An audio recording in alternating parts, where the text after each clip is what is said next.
Just as it's still struggling to fix the Gulf of Mexico oil spill disaster, BP is facing tougher times in the US. The giant oil company will have to answer questions over its alleged role in the controversial release of the only convicted man of the Lockerbie bombing. So, did BP play a part in that release? And what are the potential political implications? This is Inside Story.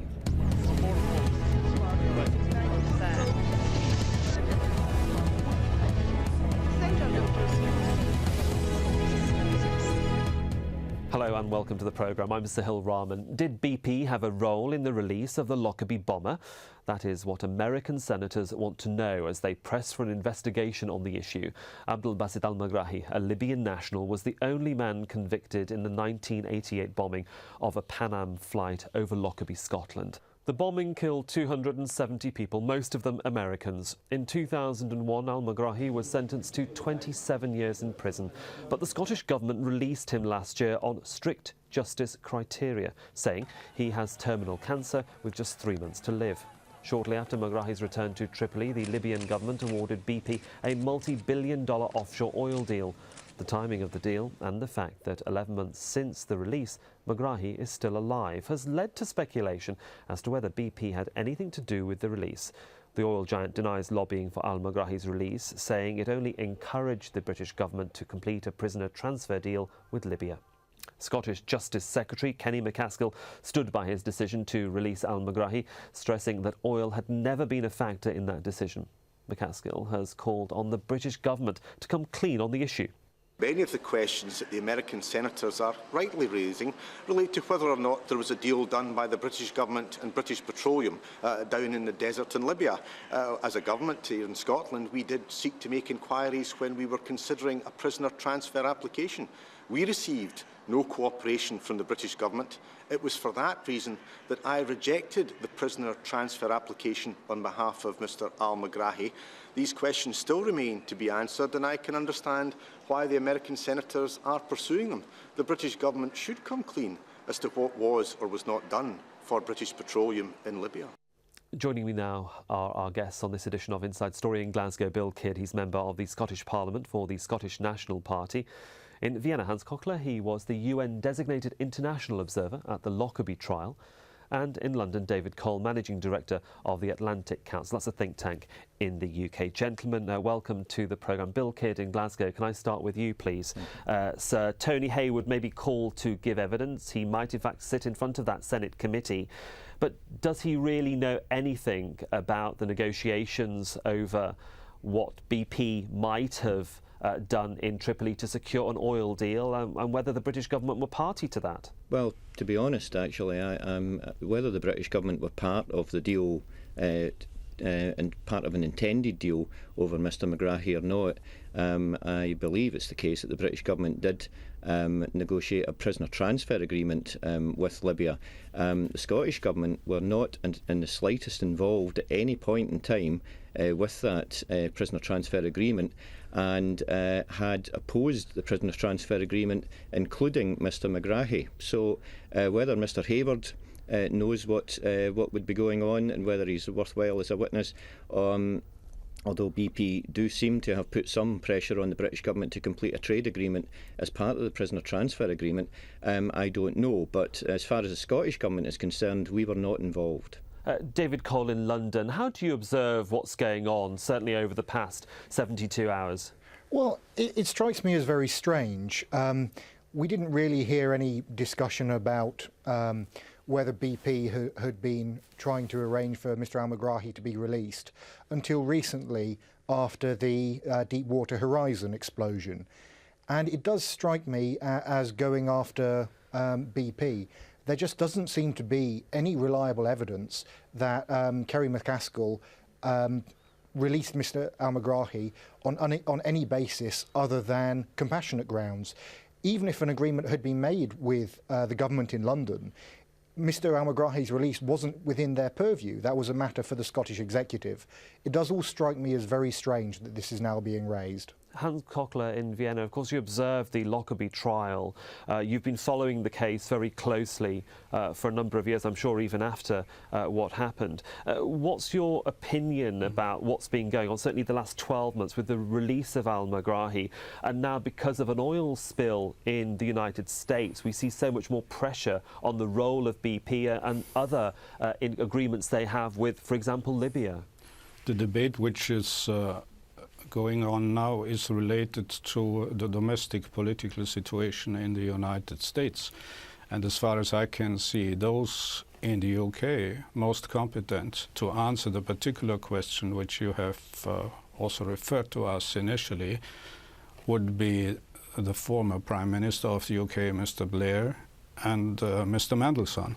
But as far as the Lockerbie case as such is concerned, the release of Mr. Megrahi last year may have, behind the release may have been other considerations other than those related to economic interests and oil deals and rights of BP to dig for oil in Libya. Am I correct in assuming, or certainly in our research, that you would like to see perhaps the British government and even the former Prime Minister, Tony Blair, come clean to a certain extent and divulge publicly what had been discussed with Tripoli?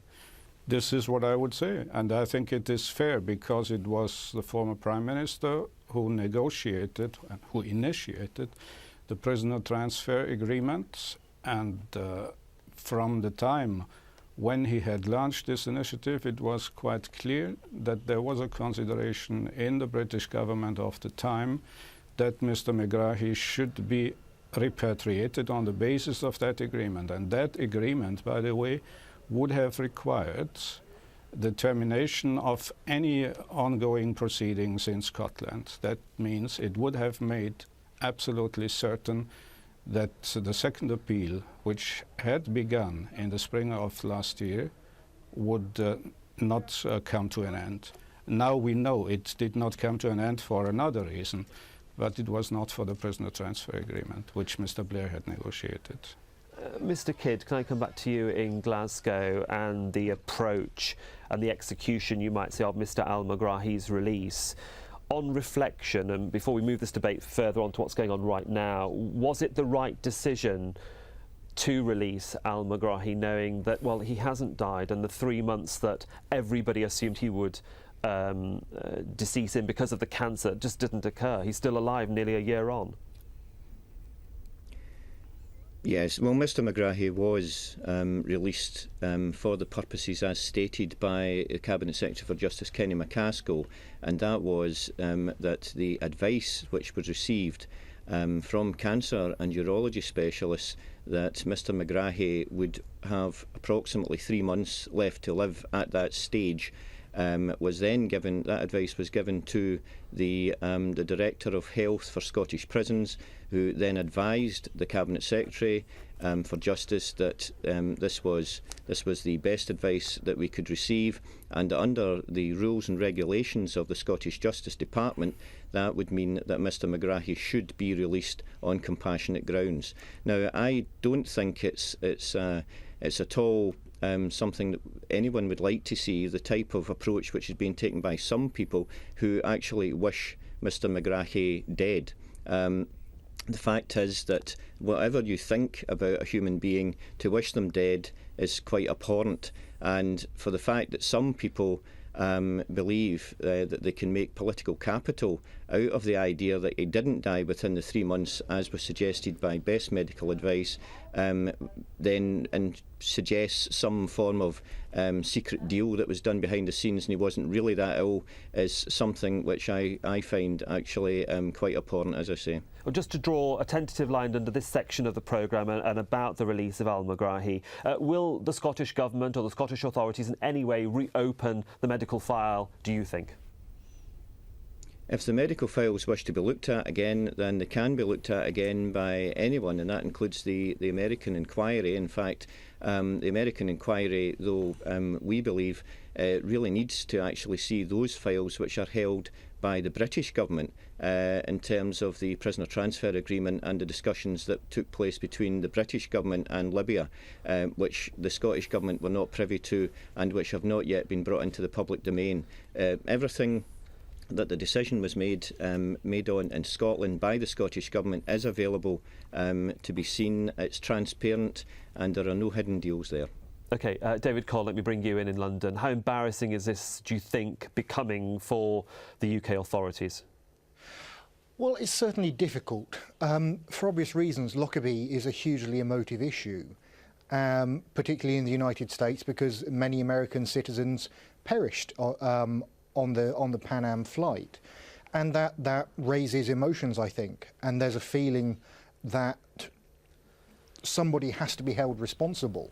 As I believe Mr. KOECHLER would agree, the conviction of Mr. al-Meghrahi doesn't look particularly safe, and so I think there have been suggestions that it was, well, we'll let him out on compassionate grounds because he probably didn't do it.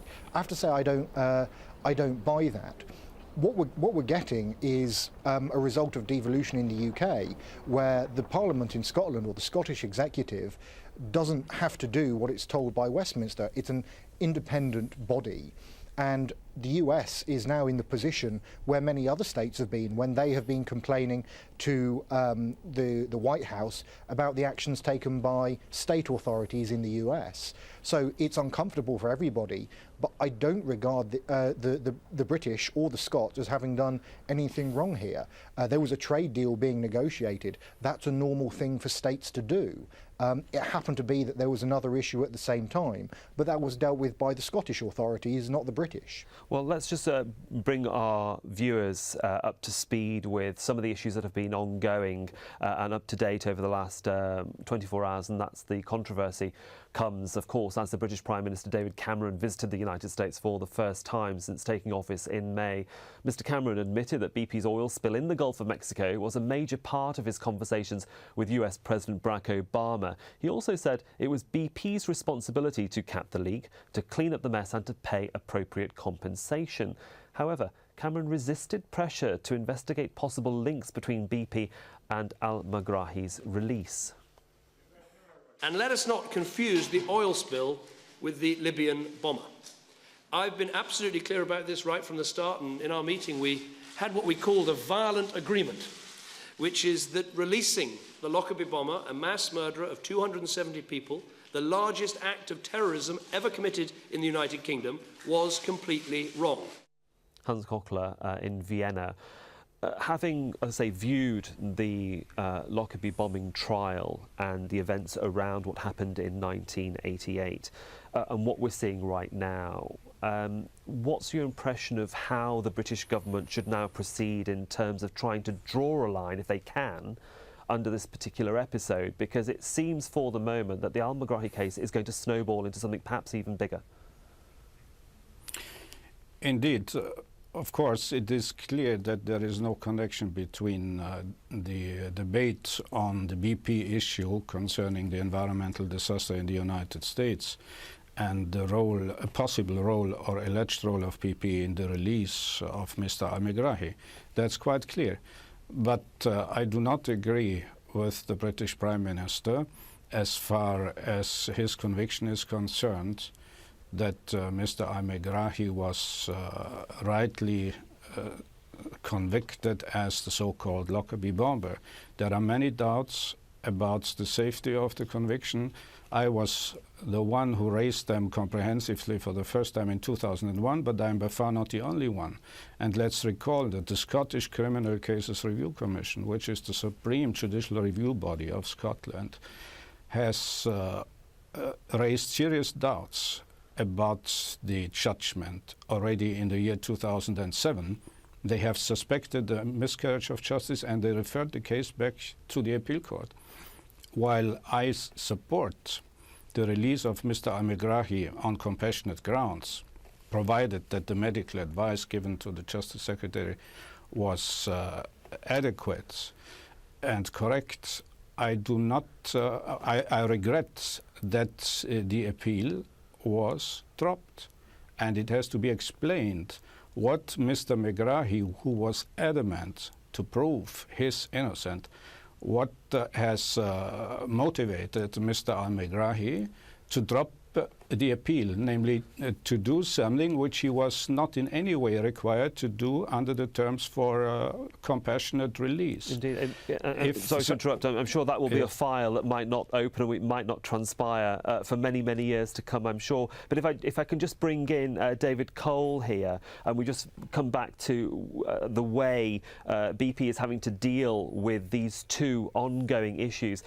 David, we've got the Senate committee now wanting to hear from BP executives. They are, in fact, demanding to hear from BP executives.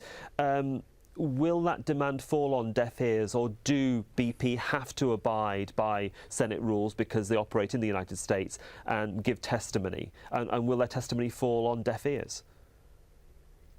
Well, I think they should give testimony. Obviously, they want to maintain good relations with all parts of the United States of America, and it's right that they should do it. Also, from a public relations point of view, they are in a very difficult situation. They are being hammered, rightly so, in the press and in public opinion in the US and around the world over the oil spill, Deepwater Horizon, and the effect it's having on the Gulf. That doesn't mean that they're automatically guilty of every charge against them. And that I don't think they have any realistic choice, given that they're already so unpopular, but to go along and to testify in front of the inquiry.